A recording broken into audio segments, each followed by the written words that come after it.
Enquanto vários brasileiros estão aí sofrendo para pagar as contas, muitos amargando cheque especial, endividados até o talo, ansiosos com esse novo repique na taxa de juros, milhares de notas de dinheiro vivo e até uma sacola jogada pela janela, pasmem, isso tudo numa tentativa de evitar que R$1 milhão voltasse para os cofres públicos. Sim, parece um filme digno dos Trapalhões, né?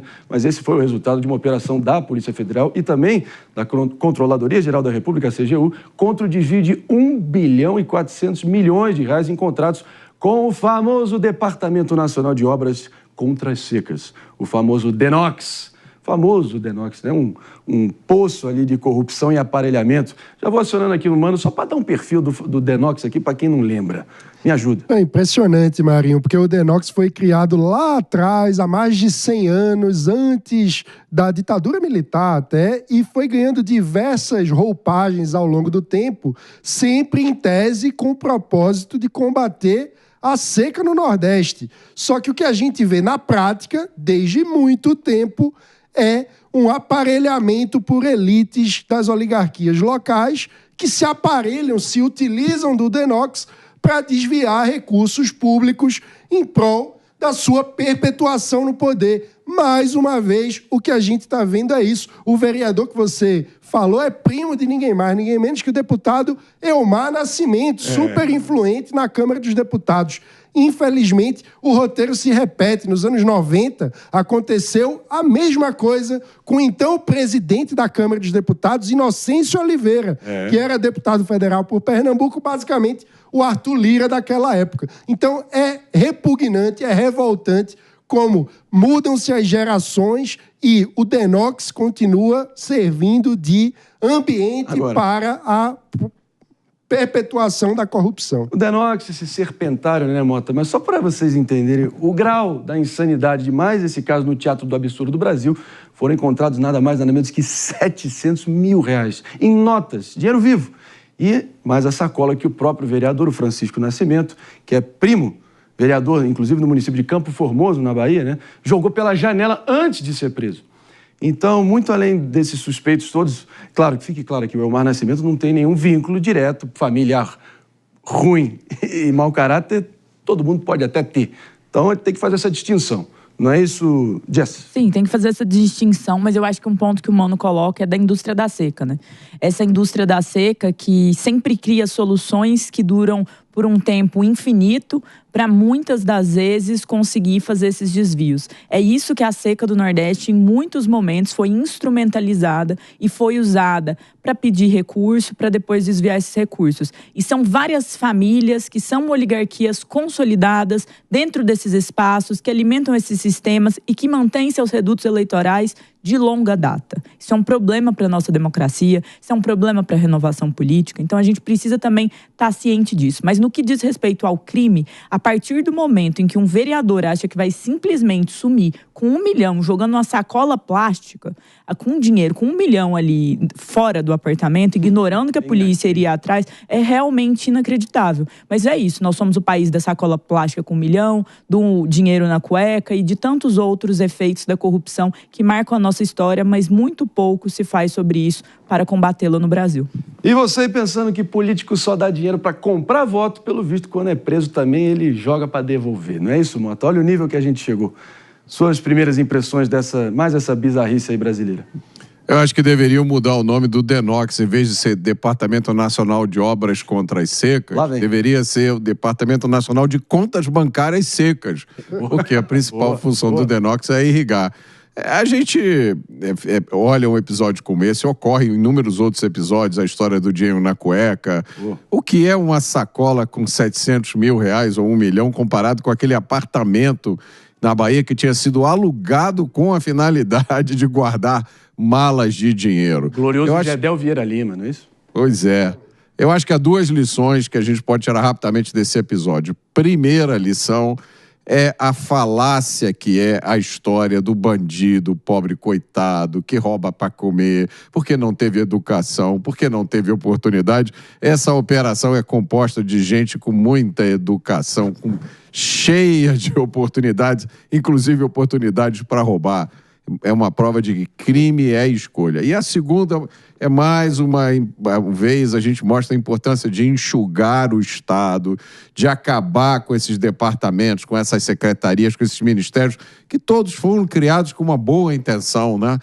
Não importa a intenção com a qual uma área do Estado é criada, o que importa é como ela vai ser usada. Então, criou-se uma área do Estado para combater as secas, o que ela está combatendo é a desigualdade na conta bancária de quem está lá, né? Eu sei que você deve estar pensando, Morning Show tem a moral aqui de ter Roberto Mota aqui com uma bela t-shirt, uma camisetazinha, ao invés de ele estar todo engravatado, todo emperiquetado na sala dele. Então, realmente, a moral nossa aqui, baita comentário. Já vou acionar o nosso PP também, porque o grande problema dessa quadrilha aí, sejamos sinceros, ou pelo menos suspeitos, para ser bem justo e preciso, é o desvio, né? E não é o desvio só de recursos para o combate à seca, é o desvio, fundamentalmente, de caráter e apropriação e o mau uso do dinheiro público. O que você achou? Marinho, achei um absurdo, como foi colocado aqui, não é? Um departamento que foi criado por uma finalidade nobre, que é combater a seca, acaba sendo utilizada como instrumentalização de roubo, né? De corrupção, não é? Tirar dinheiro da ponta dos nordestinos, das pessoas que precisam realmente ter acesso à água, para roubar. Isso mata vidas. Então isso é importante destacar. E o segundo ponto que eu queria colocar aqui, trazendo um novo ângulo para essa conversa, Marinho, um grande problema no Brasil, no meu modo de ver, é que a gente ainda está na administração burocrática, focada em meios, né, com processos intermináveis, e nós temos que passar para a administração pública gerencial, focada no resultado. Quando você é muito burocrático, o processo de licitação é muito burocrático no Brasil, tem que apresentar inúmeros documentos, né?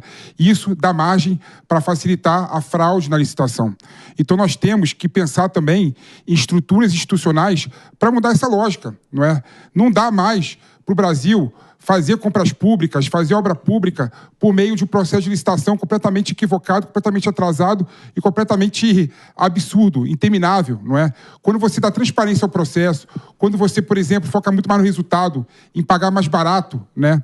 Você tira, sem sombra de dúvida, esses sanguessugas das costas do Estado. Então nós temos que pensar em estrutura institucional, temos que pensar em mudança das compras governamentais, em mudança das obras públicas, para poder ter um processo muito mais transparente, de modo a evitar esse tipo de corrupção. Vamos aplaudir o nosso PP aqui. Temos a salva de palmas, pelo amor de Deus. Cadê? Cadê a sua... Agora sim. É para aplaudir de pé.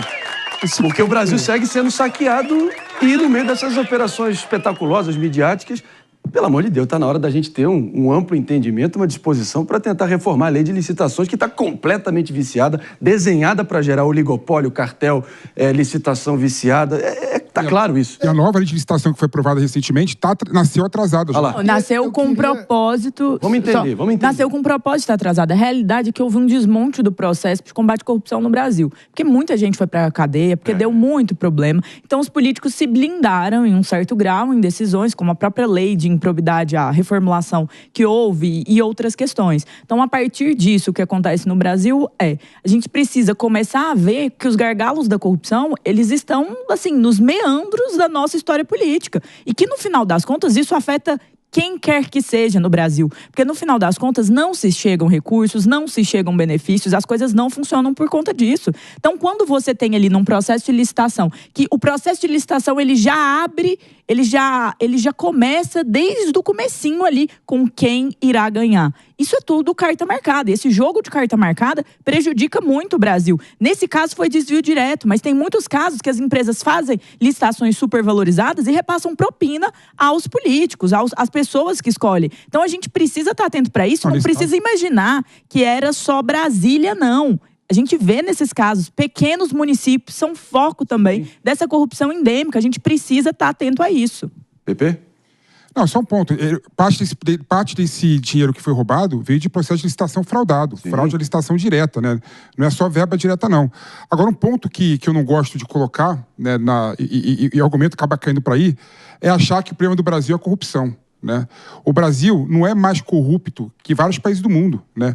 A gente viu, por exemplo, o caso dos Estados Unidos, do Walmart, que pagava propina para conseguir licença no México, não é?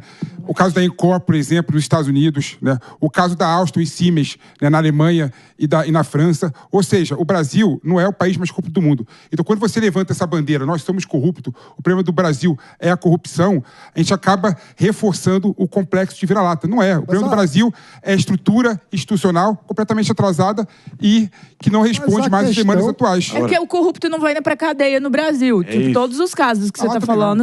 Claro que vai, olha nos Estados Unidos. Essas questões, elas se associam, porque o que explica a manutenção de estruturas absolutamente ineficientes e incompetentes? O interesse político das elites que são corruptas e se perpetuam no poder. Veja esse caso. O Denox foi criado em 1909, há 115 anos. Não deu tempo, 115 anos, de fazerem obras contra a seca? Então, como que a gente não consegue ter um mínimo de avaliação de resultado numa estrutura do Estado para que, não sendo capaz de cumprir o seu objetivo básico, ela acabe? Ela precisa ser extinta. É inaceitável que nós tenhamos 115 anos de uma estrutura burocrática corrupta, perpetuada, sem trazer nenhum resultado concreto para o fim a que ela, em tese, se destina. E isso ocorre porque a manutenção dessa estrutura corrupta favorece a perpetuação política das oligarquias que se aparelham delas como sanguessugas. Mas você concorda que isso é uma questão institucional? Sim. Se o órgão, por exemplo, não faz sentido, que xingue o órgão. Exato. Né? Claro. Se a licitação abre margem para fraude, que mude o processo de licitação. Por exemplo, a Lei 9 tem uma questão interessante, que ela coloca, por exemplo, que a regra é apresentar o preço primeiro. Quando você apresenta o preço primeiro na licitação, a tendência é você evitar tantas fraudes, né? Porque o que acontece é que normalmente as pessoas colocavam a documentação primeiro. E documentação, o administrador público corrupto consegue achar pelo e ovo ali e falar assim, não, está inabilitado porque não cumpre os requisitos. Mesmo cumprindo os requisitos, né? Então, quando você abre o preço primeiro, você já resolve grande parte do problema. Não todos os problemas, mas grande parte do problema. Agora, a nova lei das licitações, que precisa ser revisitada, já nasceu velha. Acho que está todo mundo na mesma página nesse sentido. Mas já vou te acionando também, Mota, porque os mais jovens certamente lembram da Lava Jato, que, por óbvio, expôs ali as entranhas apodrecidas do poder, puxou aquele novelo sem fim, aquele fio sem fim, ali dos caminhos da propina do dinheiro ilícito no Brasil. Só que, cara, vem desde... Lembra dos anões do orçamento no início dos anos 90? Então, essa história já é do arco da velha, meu amigo. E eis que a gente segue refém disso há no mínimo 4 décadas. Por onde passa a gente tentar sanear de uma vez por todas esse troço, Mota? Eu acho que é ambição grande demais a gente esperar conseguir dar um diagnóstico aqui no pouco tempo que a gente tem, mas eu compartilho um pouco da opinião de cada um aqui. Eu estou com o PP, eu não acho que o problema do Brasil é a corrupção. Eu acho que isso é um diagnóstico extremamente errado, que favorece essa percepção equivocada de que se a gente fizer uma cruzada contra a corrupção, prender muita gente, que isso vai ser resolvido. E eu escuto isso há 40 anos no Brasil. Vez por outra, começa uma outra cruzada e se faz isso e aquilo, não se resolve. A realidade é que a nossa sociedade é uma sociedade que segue aquele modelo econômico extrativista, descrito naquele livro Porque as Nações Fracassam. É uma sociedade que retira a riqueza da maioria das pessoas para concentrar numa elite. Isso é um problema estrutural, grave, que a gente não vai resolver de uma hora para outra com medidas. Em relação à licitação, eu tenho alguma experiência com isso. Existe uma indústria no Brasil de licitações. O Brasil pode fazer a lei de licitação que quiser. No dia seguinte já vão existir consultorias especializadas em ensinar as empresas como dar a volta nas licitações. Sempre vão existir empresas dispostas a se juntar e simular uma competição numa licitação. Não existe mecanismo que consiga identificar isso. Eu acho que a única coisa que a gente pode fazer hoje é reduzir um pouco a impunidade. Então, essas pessoas que foram de forma comprovadas, caracterizadas como envolvidas nessas fraudes, elas deveriam ter penas muito mais duras e um cumprimento efetivo. Mas não terão. Daqui a pouco estão na rua fazendo a mesma coisa. Acho que o diagnóstico está posto, todo mundo se complementando, e acho que isso revela também como cada um desses elementos eles se associam, eles se complementam, né? E aí, posso voltar com aquele argumento clássico, né? Imagina quantas escolas, quantos hospitais, quantas obras de infraestrutura e de combate efetivo à seca poderiam ter sido realizados com toda essa grana que acabou, enfim, ali sumindo pelos ralos da corrupção. Então, me ajuda aí, Dias, a entender também como a corrupção pode não ser, uma obsessão, mas acaba que tem reflexo em toda a ponta da sociedade, não é isso? Eu acho que ela tem que ser uma obsessão. Eu tento discordar do diagnóstico. Eu concordo com o que eles colocam, mas eu acho que a gente também precisa frisar o absurdo que é isso no Brasil. Porque no final do dia, a corrupção nos acompanha desde a fundação da República. E a gente sempre tem uma postura com ela de deixar e de esquecer.